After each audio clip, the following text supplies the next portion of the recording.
Hello students, मैं अजय आप सबका आपकी ही क्लास में स्वागत करता हूँ। ज़्यादा बात को लंबा न खींचते हुए सीधा मुद्दे की बात पर आते हैं। जैसा कि आपको पता है, लॉकडाउन के दौरान आपके प्रशिक्षण को कंटिन्यू रखने के लिए हमारे द्वारा ऑनलाइन क्लासेस शुरू कर दी गई हैं। इन ऑनलाइन क्लासेस का मुख्य उद्देश्य आपको लॉकडाउन के बाद होने वाले तनाव से बचाना व आपकी भविष्य की नींव को मजबूत करना है। तो आइए मिलकर इस समय का सदुपयोग करते हैं। आज से जो सब्जेक्ट मैं शुरू करने जा रहा हूँ वो है आईटीआई का प्रथम वर्ष का पेपर सेकंड एम्प्लॉयबिलिटी स्किल। सभी जानते हैं ये आईटीआई का फर्स्ट ईयर का पेपर सेकंड है, एम्प्लॉयबिलिटी स्किल, जो कि एक ब्रिटिश काउंसिल द्वारा चलाया गया एक कार्यक्रम है, जिसका मुख्य उद्देश्य है श्रमिक समाज व शिक्षार्थी वर्ग को राष्ट्रीय शैक्षणिक प्रशिक्षण कार्यक्रम की पद्धति के अनुसार और बेहतर बनाना। इस सब्जेक्ट का मेन उद्देश्य ये है कि आपको जॉब के लिए और बेहतर बनाना। तो आइए इस सब्जेक्ट की हम जो यूनिट शुरू करने जा रहे हैं वह यूनिट है कम्युनिकेशन स्किल, संचार कौशल। इस यूनिट के दौरान हम निम्न टॉपिक डिस्कस करेंगे।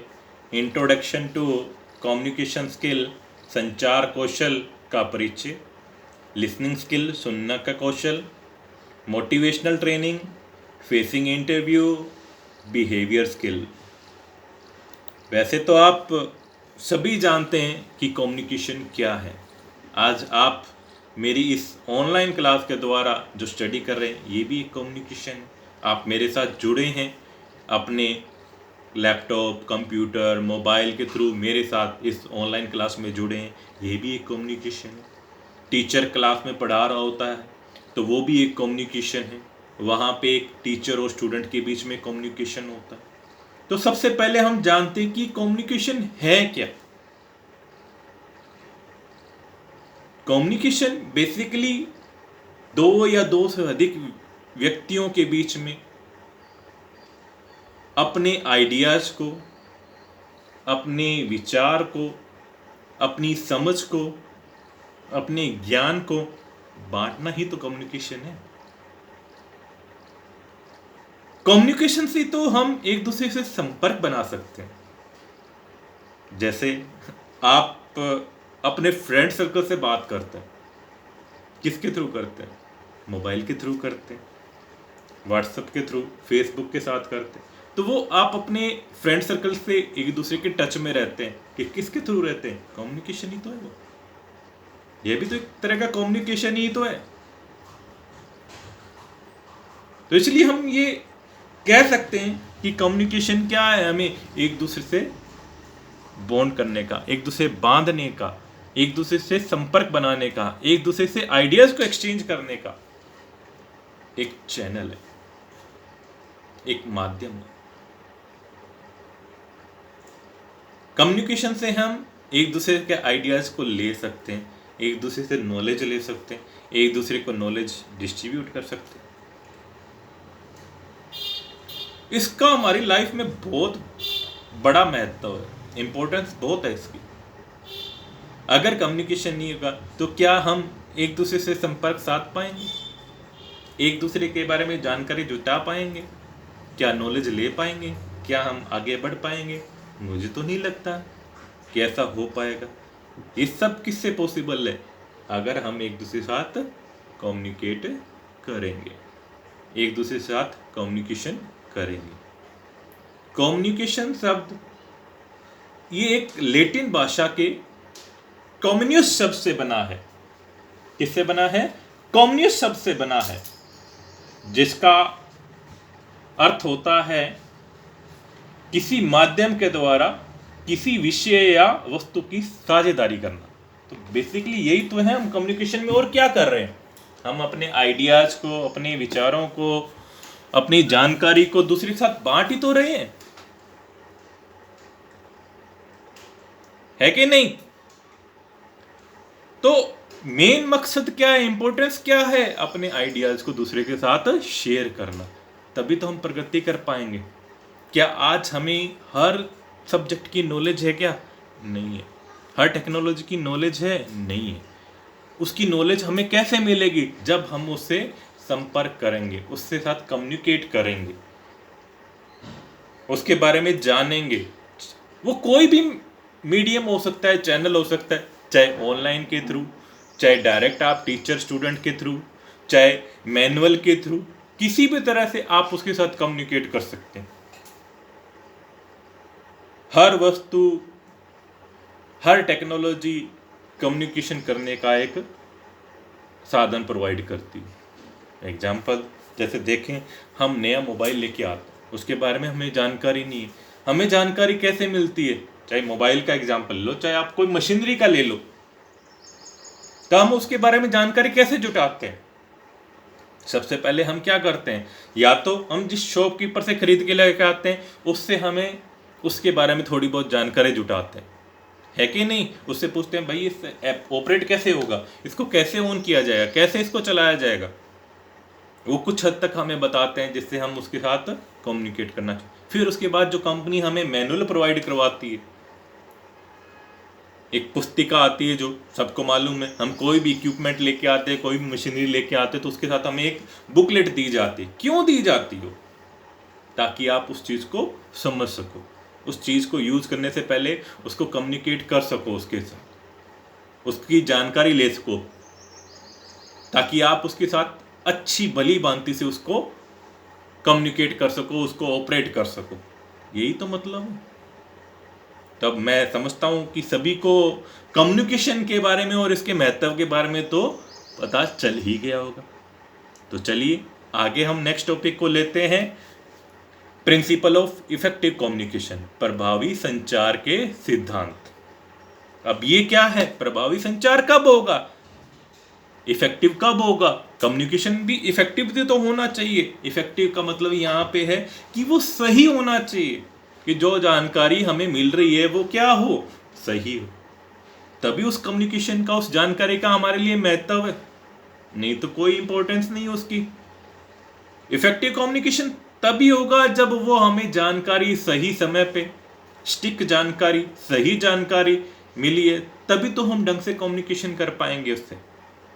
मान लीजिए अब हमें किसी गंतव्य स्थान पे जाना है, किसी जगह पे जाना है, तो हमें ट्रेन के बारे में जानकारी लेनी है, तो हमने अपने किसी फ्रेंड को कहा हमें यार टाइम का पता करके बताइए ट्रेन का।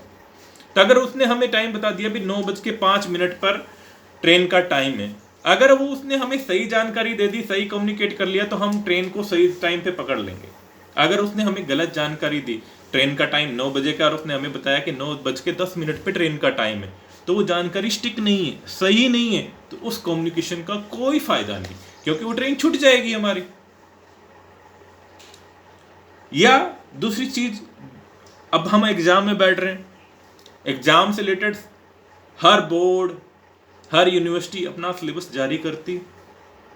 अगर हमें उस सिलेबस की सही जानकारी होगी, उस टॉपिक की सही जानकारी होगी, तो हम उसके बारे में सही डाटा तैयार करके उसकी स्टडी कर पाएंगे, टॉपिक को रिवाइज कर पाएंगे, समझ पाएंगे, तो एग्जाम भी हमारे क्या होंगे, अच्छे होंगे। अगर हमें टॉपिक ही गलत बता दिए जाए, या टॉपिक ही हमें सही नहीं बताया जाए, सिलेबस ही जारी नहीं किया जाए, तो क्या हम एग्जाम को अच्छे से कर पाएंगे? मुझे तो नहीं लगता। इसलिए प्रभावी संचार का सिद्धांत यही कहता है कि जो भी सूचना आपको प्रोवाइड करवाई गई है वो टाइमली, सही, स्टिक जानकारी होनी चाहिए, तभी वो कम्युनिकेशन क्या होगा, इफेक्टिव होगा। तो मुझे लगता है आपको ये टॉपिक समझ में आ गया होगा। फिर भी अगर किसी को कोई समस्या हो, कोई जानकारी लेनी हो, तो मुझे संपर्क कर सकते हैं, आप कमेंट डाल सकते हैं। चलो नेक्स्ट टॉपिक पे चलते हैं अपन। अब बात आती है संचार कौशल में आगे, टाइप्स ऑफ कम्युनिकेशन। संचार कितने प्रकार का, अभी तक हमने ये जानकारी प्राप्त की कि कम्युनिकेशन होता क्या है, इफेक्टिव कम्युनिकेशन क्या होता है। अब हम ये जानकारी जुटा रहे हैं कि संचार कितनी तरह का होता है। बेसिकली संचार 2 प्रकार का होता है, टाइप्स ऑफ कम्युनिकेशन क्या है? वर्बल कम्युनिकेशन और नॉन वर्बल कम्युनिकेशन।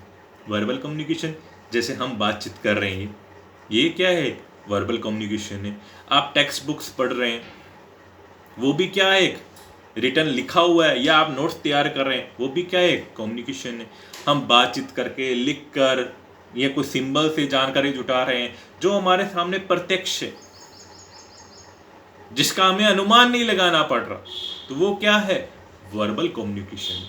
चाहे वो ईमेल के द्वारा है, चाहे आपकी चैटिंग के द्वारा है, सोशल नेटवर्क, फेसबुक, ट्विटर, किसी के द्वारा भी आप जानकारी जुटा रहे हो या बातचीत कर रहे हो, कम्युनिकेट कर रहे हो, तो ये सारे क्या हैं?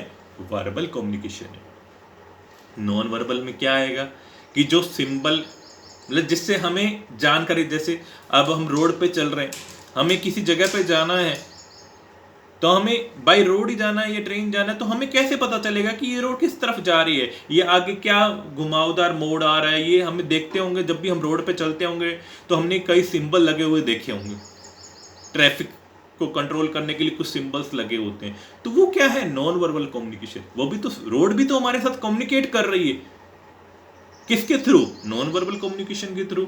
इसको हम नॉन वर्बल कम्युनिकेशन बोलेंगे कि वो हमसे सिंबल के थ्रू, जो साइन बोर्ड लगे उनके थ्रू हमारे साथ क्या कर रही है? कम्युनिकेट कर रही है। या हम किसी के बिना बोले उसके बॉडी के एक्सप्रेशन से या उसके गेस्चर से हम आइडिया लगा लेते हैं कि वो क्या चाह रहा है, वो हमसे सेटिस्फाई है या नहीं, वो गुस्से में है, प्यार में है, कैसे है, तो वो हम उसके गेस्चर से, पोस्चर से, उसकी बॉडी लैंग्वेज से हम पता लगा लेते हैं। तो इस तरह का कम्युनिकेशन क्या कहलाता है? Non verbal communication. सीधी सी बात है। वर्बल कम्युनिकेशन में हमें बोलकर, लिखकर, हमें किसी को अपनी हाव भाव को बताना है, और नॉन वर्बल कम्युनिकेशन में हमें अपनी बॉडी लैंग्वेज से, गेस्चर से, फेशियल एक्सप्रेशन से हमें बताना है। जैसे अपने घर में बड़े लोग होते हैं, कई बार वो हमें किसी के सामने बोलकर नहीं डांट पाते, तो वो हमें आंखें दिखाकर हमारे साथ कम्युनिकेट करते हैं। या मूवीज में देखते हैं ना, हीरो हीरोइन आंखों ही आंखों में इशारे करते हैं, तो वो क्या है? नॉन वर्बल कम्युनिकेशन है। कोई पत्र व्यवहार के द्वारा करते हैं, तो वो क्या है? वर्बल कम्युनिकेशन है। तो मैं समझता हूं कि आप लोगों को वर्बल और नॉन वर्बल कम्युनिकेशन के बारे में अच्छे से पता लग गया होगा। तो नेक्स्ट टॉपिक पे चलते हैं अपन। नेक्स्ट टॉपिक है आपका बॉडी लैंग्वेज। ये भी क्या है? एक तरह का नॉन वर्बल कम्युनिकेशन। इसमें हम किसी को बोलकर नहीं बताते, ये हमारे शरीर के हाव भाव से ही सामने वाले को पता लग जाता है कि हम क्या कहना चाह रहे हैं। कई बार हम बड़ों के सामने या अपने टीचर या पेरेंट्स के पास जाते हैं, तो उनकी शक्ल देखकर, उनके हाव भाव को देखकर हम आइडिया लगा रहे कि आज बात करना ठीक है या नहीं है। कई बार वो खुशी के माहौल में होता है तो हमें अपनी बात रखने का मौका मिल जाता है। कई बार वो गुस्से में होते हैं तो हम देख कहते हैं आज तो बच के ही रहो, आज तो जाना सही नहीं, आज तो गुस्से में पापा या मम्मा। होता है कि नहीं होता? सभी के जीवन में होता है। तो हमें सामने वाले की बॉडी से ही आइडिया लग जाता है कि वो खुश है, कंफ्यूज है। जैसे देखो यहाँ पे मैंने पिक्चर में आपको दिखाया है, कुछ खुश, एक खुश जो है लेडीज खुश है, तो वो किस तरह से रिएक्ट कर रही होती है, उसकी बॉडी के एक्सप्रेशन से कैसे पता चल रहा है।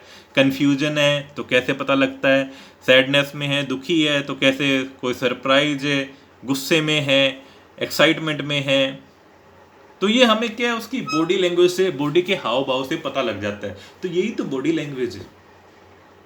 हम बिना किसी के बोले उसके शारीरिक लक्षणों को देख के हम पता लगा लें कि वो हमसे क्या कहना चाह रहा है, या वो किस मूड में है, किस हालचाल में है। तो वही तो बॉडी लैंग्वेज। बिल्कुल सिंपल है इसको समझना।